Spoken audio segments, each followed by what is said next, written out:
Halo semua, Sofyan di sini dan kali ini kita akan bahas soal PAJ tahun 2016. Oke, kita langsung aja ke soal.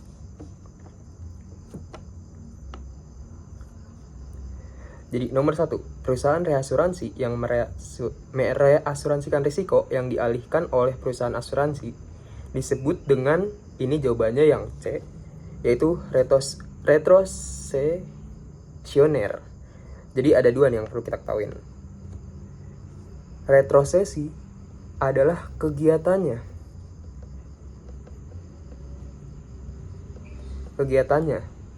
kegiatan reas asuransiin ke reas lain. Tapi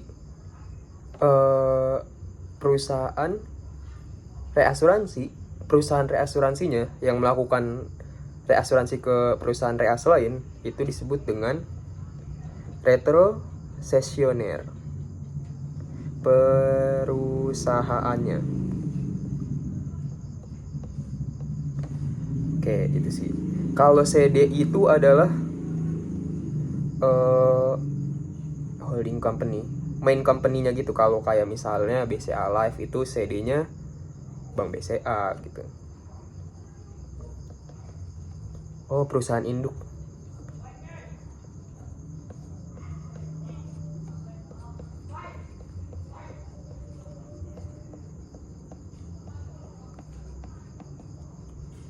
Oke, lanjut. Reinsurer tuh reasuransi. Kelompok dari calon tertanggung yang risikonya dinilai rata-rata untuk usia tertentu. Jadi orang usia 30 sampai 35 tahun rata-rata meninggal di usia bla bla bla gitu. Persentase meninggalnya sekian persen. Standarnya gitu. Itu disebut dengan risiko standar. Jadi jawabannya yang C.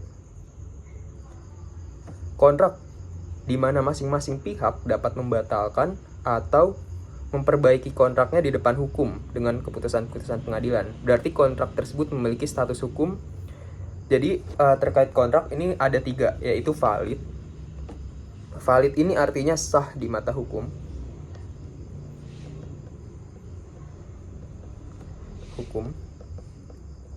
Dan dapat dipertanggungjawabkan. Void ini batal dari awal.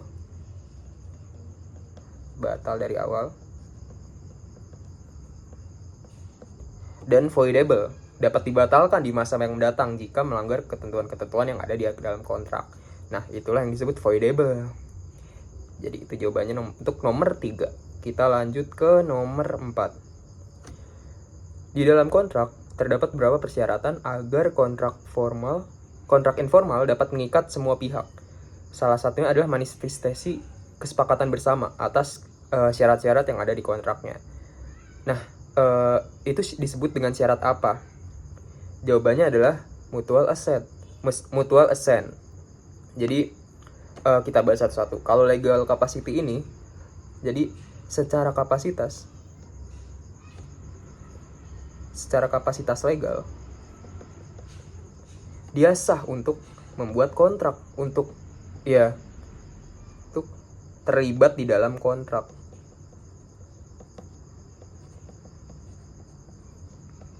Contoh misalnya dia minimal harus berusia 21 tahun, atau dia tidak dalam keadaan mabuk, dia dalam keadaan sehat jiwa. Itu legal capacity. Lawful purpose artinya dia terlibat dalam kontrak ini bukan untuk tujuan melanggar hukum.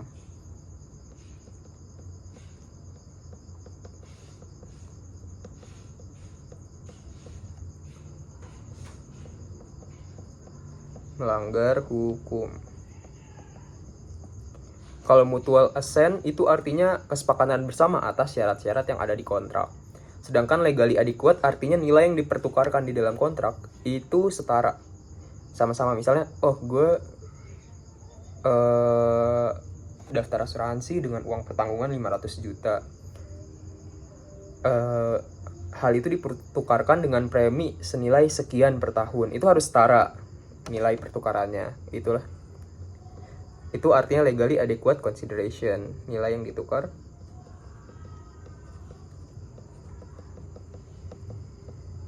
setara. Kita lanjut nomor 5. Di dalam kontrak terdapat beberapa persyaratan agar kontrak informal dapat mengikat semua pihak. Salah satunya adalah harus punya wewenang atau kompetensi hukum. Ini kita udah bahas, jawabannya berarti yang legal capacity. Orangnya harus punya kapasitas legal untuk terlibat di dalam kontrak. Nah, kita lanjut nomor 6 yang dimaksud innocent misinterpretation adalah, jadi innocent misinterpretation ini adalah dia sebenarnya nggak tahu kalau informasi itu salah, tapi dia sampaikan informasi yang salah ini, informasi salah tanggap dia ini. Jadi jawaban yang benar adalah A. Jadi kalau yang B ini concealment, menyembunyikan, emang secara sengaja dia nyembunyiin.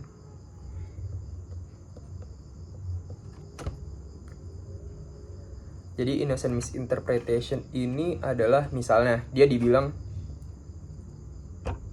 oh saya pernah misalnya gue mau daftar asuransi, terus gue sebelumnya udah pernah didiagnosis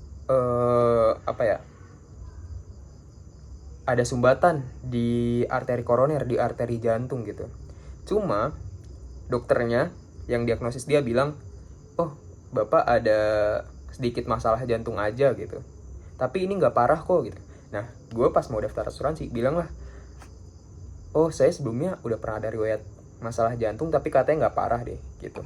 Dan misalnya itu nggak dilanjutkan lagi ya, nggak, misalnya sama underwriternya nggak dilakukan pemeriksaan medis lagi dan dia lolos. Nah itu dia masuk ke dalam innocent misinterpretation. Dia juga nggak tahu kalau itu ternyata sumbatan itu masalah yang parah kan secara medis. Cuman dia sendiri menyampaikan informasi yang salah tersebut ke saat pengajuan. Itu namanya innocent. Jadi dia nggak salah sebenarnya. Oke, kita lanjut nomor 7. Penyerahan polis secara fisik kepada pemegang polis oleh agen penutup disebut.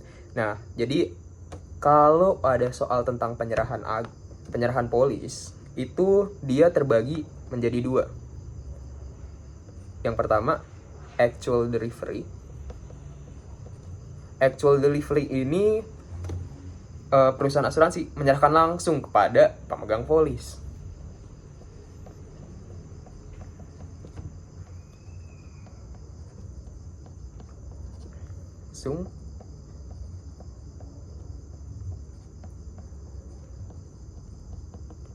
Sedangkan yang kedua adalah constructive delivery.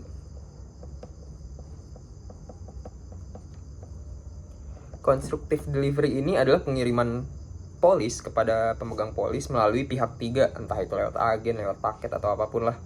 Jadi selain dari pihak asuransi yang nyerahin langsung ke pemegang polisnya, itu namanya konstruktif. Kalau ini kan disebut bahwa dia menyalurkan ini melalui agen. Berarti jawabannya adalah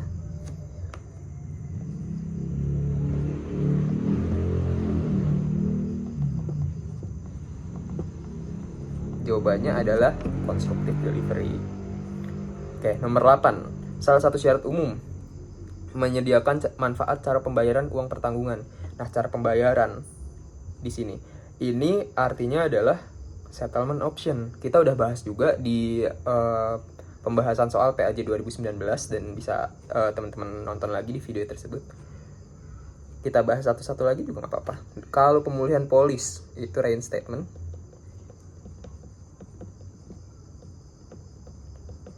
Kalau non forfeiture benefit ini adalah perusahaan asuransi nggak bayarin UP-nya, nggak membayarkan uang pertanggungannya secara langsung dan memberikan opsi lain, yaitu mau nggak UP ini dibeliin lagi aja asuransi lain gitu, produk lain gitu. Mau nggak UP-nya gue nggak bayar ini dibeliin lagi ke UP yang misalnya lebih gede gitu, uang pertanggungannya lebih gede.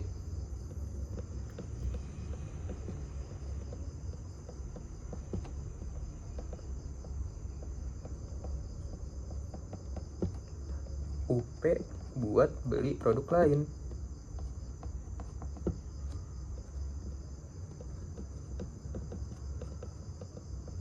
Reinstatement itu adalah pemulihan polis, jadi sama kayak B. Kita lanjut nomor 9. Jadi ada beberapa ketentuan dimaksudkan untuk membatasi kewajiban penanggung dalam hal tertentu. Contohnya di sini adalah meninggal dunia akibat dari suatu kegiatan penerbangan atau biasa disebut dengan kegiatan aviation exclusion. Jadi di asuransi itu dikenal dengan pengecualian terhadap 3 hal. Penerbangan, terutama penerbangan terkait percobaan pesawat. Yang kedua itu perang. Ketiga adalah suicide. Jadi kalau dalam konteks penerbangan berarti masuknya ke aviation exclusion. Oke, kita lanjut nomor 10. Perusahaan asuransi jiwa dalam menerapkan trial premi harus memperhatikan beberapa prinsip. Jadi jawaban yang benar adalah A, B, dan C. Itu harus cukup untuk memenuhi biaya operasional, harus wajar, harus setara dengan risiko yang ditanggung, dan harus adil. Kita lanjut nomor 11. Asuransi jiwa berjangka menurun dalam beberapa bentuk apabila ini decreasing term life insurance. Asuransi jiwa berjangka menurun. Dijual dalam beberapa bentuk apabila manfaat dirancang untuk memberikan perlindungan kepada nasabah yang mengambil kredit. Disebut dengan asuransi jiwa kredit. Jadi asuransi decreasing ya. Decreasing itu dibagi jadi 3.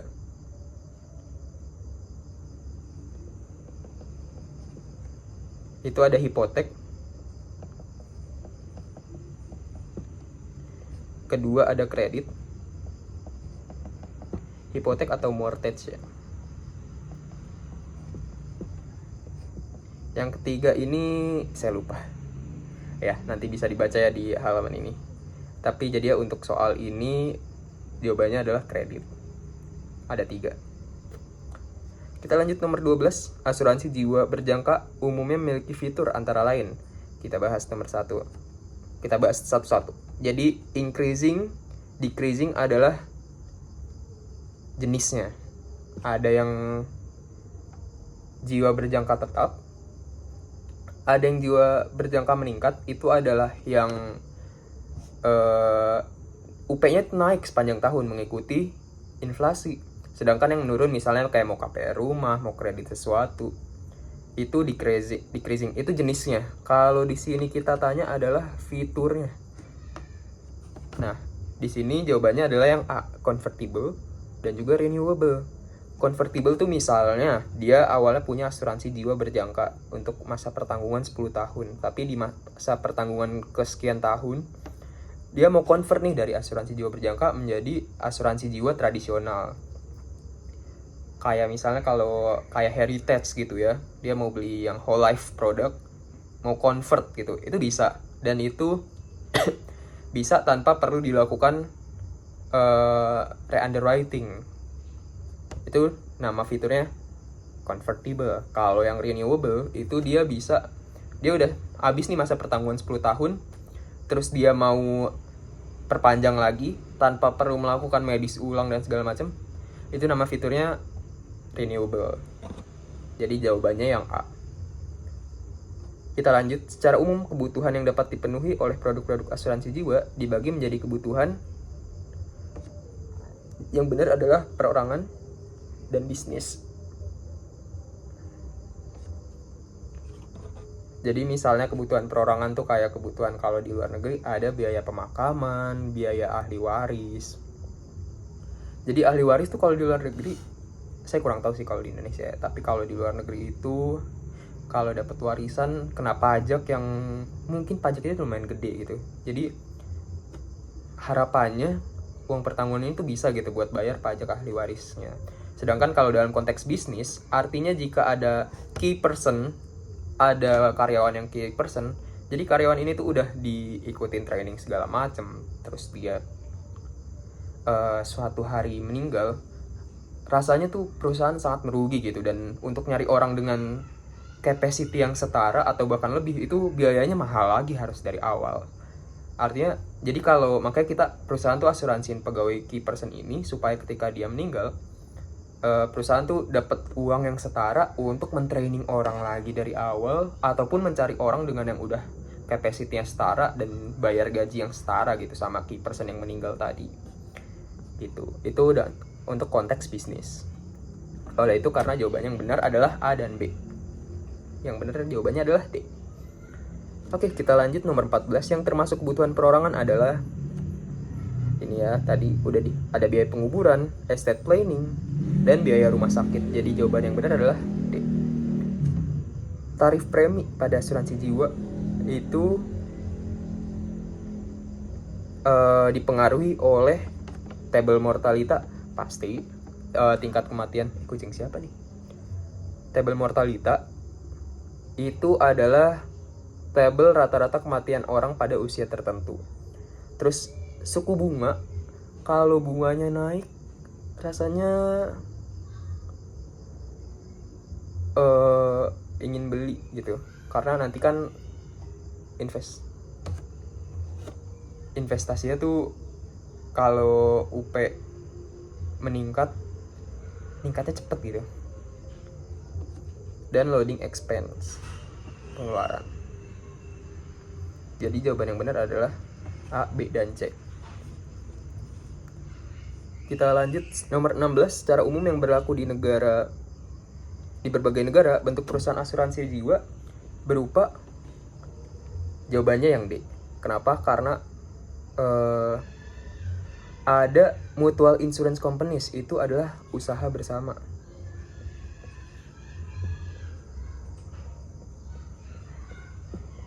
Contoh kalau di Indonesia tuh kayak Bumi Putra.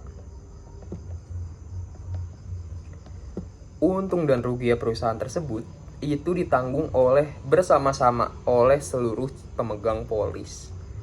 Lalu ada stock insurance companies, itu sebutannya kayak PT, perseroan terbatas. Itu jadi ya dimiliki oleh seluruh pemegang saham ya tentunya.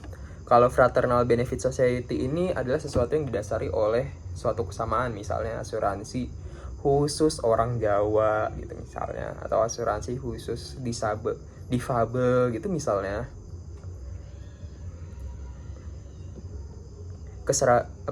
Kehomogenan gitu.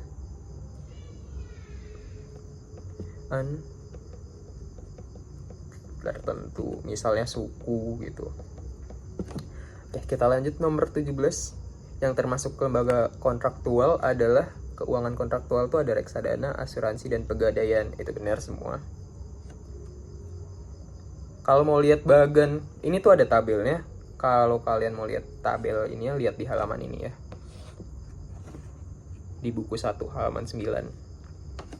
Lalu nomor 18, perubahan paradigma di mana suatu lembaga keuangan dapat melayani berbagai macam kebutuhan masyarakat sekaligus. Nah, ini kalau gue sendiri bayangin, jadi ada suatu layanan di mana ada suatu lembaga keuangan yang mana dia nih bisa ngurus perbankan, bisa ngurus asuransi, surat berharga. Kalau di bank gue ini kayak Bank BCA misalnya, ada perbankannya, ada asuransinya, ada surat berharganya. Nah, paradigma ini itu disebut dengan konvergensi. Nih, kalau konsolidasi kita udah bahas di video sebelumnya, itu adalah penggabungan dua perusahaan, bisa merger, bisa akuisisi. Kalau mau penjelasan sebelumnya udah kita bahas di video sebelumnya ya. Oke, bentuk risiko kita udah bahas juga di video sebelumnya. Di sini kalau terjadi kerugian sifatnya lokal, nggak menyeluruh. Ini disebut dengan risiko khusus. Jadi risiko khusus itu kalau di bahasa Inggrisnya, kali keluar ya di bahasa Inggrisnya, itu partikular.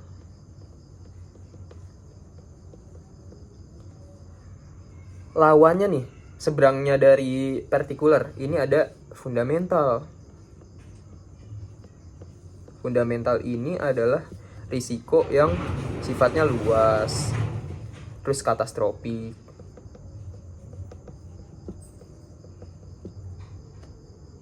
Massal. Terus kalau murni atau pure risk, itu yang kalau kejadian udah pasti rugi.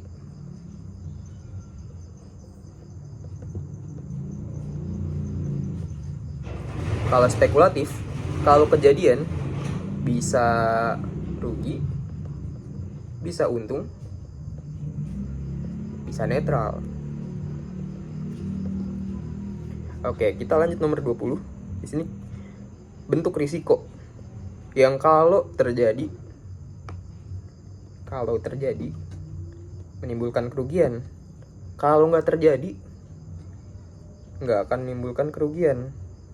Contohnya kematian, kecelakaan, kebakaran. Itu disebut dengan risiko murni. Tadi udah kita bahas. Oke, lanjut untuk nomor 21. Suatu risiko. Ini karakteristik risiko ya. Jadi risiko yang diasuransikan adalah kerusakan yang diakibatkan yang terjadi oleh suatu peristiwa yang bersifat harus berarti. Karakteristik ini disebut dengan signifikan. Kerugiannya tuh harus berarti banget. Misalnya kematian, itu berarti banget kan.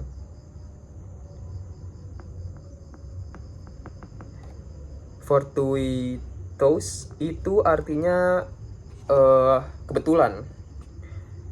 Siapa yang bisa menduga kematian? Harus kebetulan ya, yang bisa diasuransikan. Jadi bukan sesuatu yang pasti gitu. Predictable, dapat diprediksi.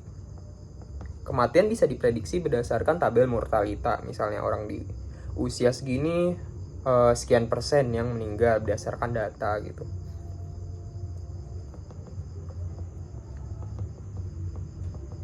Lalu definite itu harus real atau nyata, bahwa risiko ini tuh ada gitu, harus real.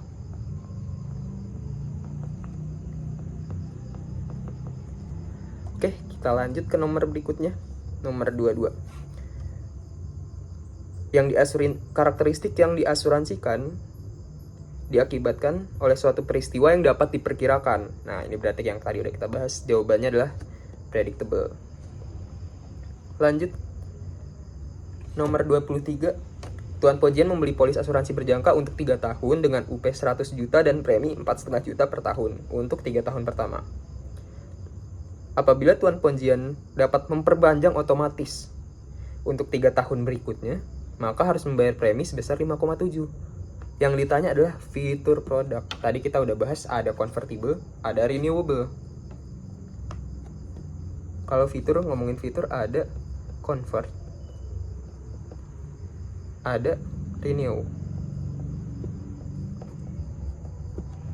Nah, kalau ini dapat memperpanjang otomatis, nggak perlu di underwriting ulang segala macam. Itu artinya jawabannya adalah renewable term life insurance. Kita lanjut nomor 24. Perusahaan asuransi jiwa dapat memodifikasi produk asuransi jiwa seumur hidup tradisional dengan modifikasi. Nah, ini ada produk modifikasi asuransi jiwa tradisional. Yang bisa dimodifikasi ada 2. Bisa dimodifikasi preminya atau mau dimodifikasi uang pertanggungannya.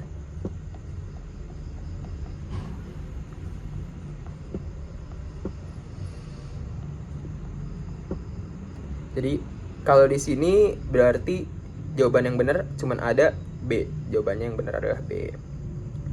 Nah, polis asuransi, kita lanjut nomor 25. Polis asuransi jiwa di mana santunan kematian dibayarkan saat tanggungan pertama meninggal dunia. Ini adalah fitur dari jadi ada produk yang namanya berpasangan. Ini biasanya buat suami istri. Dan ada namanya last survivor. Jadi ada istri, ada suami. Nah, kalau berpasangan ini, dia bayar satu premi untuk menanggung 2 orang ini, suami dan istri. Nah, yang dipertanggungan adalah siapapun yang mati pertama. Misalnya yang mati, misalnya istri duluan, yang meninggal duluan, ya udah masa asuransinya habis, uang pertanggungannya didapatkan oleh sang suami gitu. Sedangkan kalau last survivor, uang pertanggungannya akan cair jika dua-duanya meninggal. Suaminya mati, apakah UP-nya cair? Enggak. Jadi harus istrinya meninggal juga, baru uang pertanggungannya itu cair ke ahli warisnya, misalnya anaknya gitu. Jadi kalau berpasangan itu salah satu basah.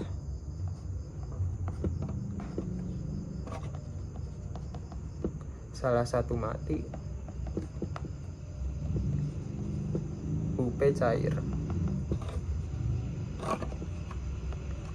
Harus keduanya mati kalau last survivor.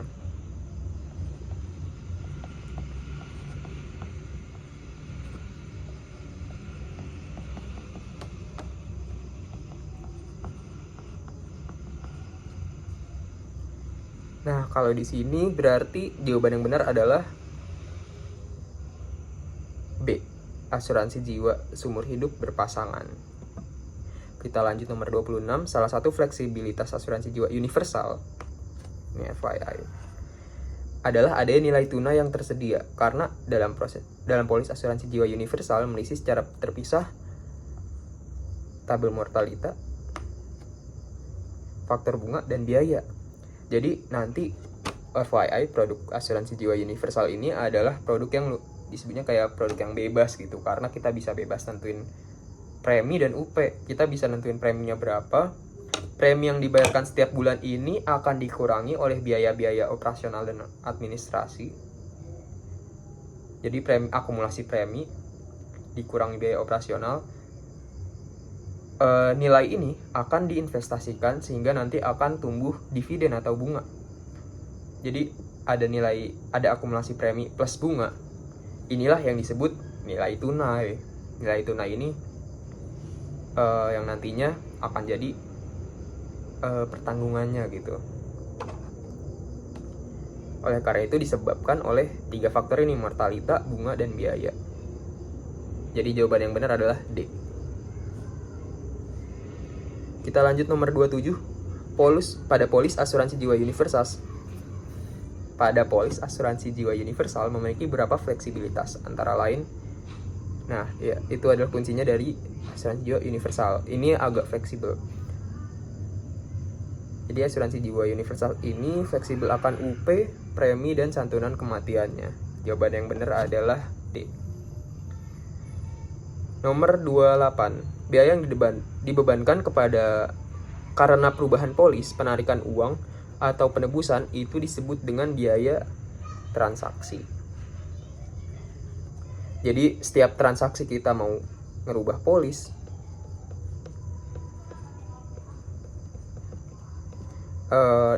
narik cash value, nilai tunai,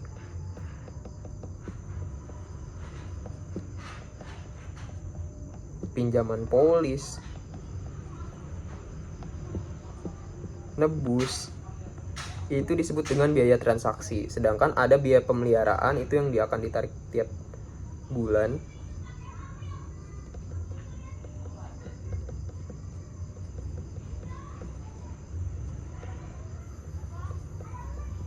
Lalu ada biaya administrasi. Kalau nggak salah ada satu lagi biaya, itu biaya pembuatan polis. Sedangkan kalau biaya tagihan ini nggak ada. Oke, kita lanjut nomor 29. Anuitas yang dibayarkan sampai akhir periode pasti. Akhir periode pasti, ya kita highlight. Akhir periode pasti atau sampai meninggalnya anuitan. Tergantung mana yang terjadi lebih dahulu. Ini kita udah bahas ya kemarin. Ini disebut dengan anuitas hidup sementara, atau kalau nanti ada jawabannya temporary, itu jawabannya. Kita mau bahas satu-satu nggak ya? Ya, jadi kalau yang pasti itu meninggal, uang anuitas, manfaat anuitas dibayar selama periode pertanggungan.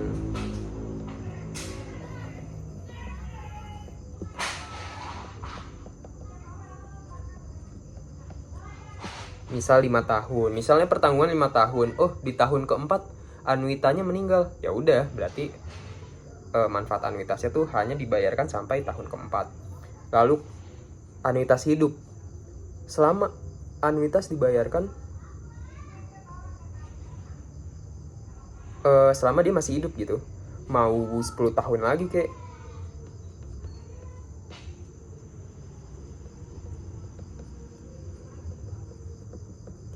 mau dia beli anuitas terus udah lebih dari 10 tahun kayak, selama dia masih hidup manfaat anuitasnya akan didapat sama anuitan. Kalau yang tadi periode pasti, atau nanti kalau ada bahasa Inggrisnya certain, itu manfaatnya dibayarkan selama masih dalam periode pembayaran. Jadi misalnya dia udah lewat masa pertanggungan, misalnya tadi dia beli periodenya tuh 5 tahun, udah dari lewat 5 tahun dan dia masih hidup, udah nggak dibayar lagi, dibayarnya cuma sampai 5 tahun. Oke, yang C ini udah kita bahas di pembahasan 2019, jadi tonton videonya. Nah, kita lanjut nomor 30. Program pensiun bagi wira swasta. Catatnya ini bagi wira swasta di Amerika Serikat diatur oleh undang-undang, itu disebut dengan Keogh Act. Jadi di Amerika Serikat itu ada program pensiun bagi khusus wira swastawan atau pemilik usaha. Jadi kan kalau karyawan itu udah ditanggung sama perusahaannya gitu tentang program pensiunnya. Tapi kalau wira swasta siapa yang nanggung? Nah, adalah program namanya Keogh Act. Jadi ini khusus karyawan. Nah, kalau bukan wira swasta gimana gitu? Ada program di Amerika satu lagi, itu namanya IRAS. IRAS ini ya lupalah kepanjangannya apa, sorry. Tapi intinya IRAS ini adalah siapapun yang punya penghasilan di Amerika Serikat dan ingin mendaftar program pensiun itu bisa daftar program IRAS, siapapun yang punya penghasilan, siapapun.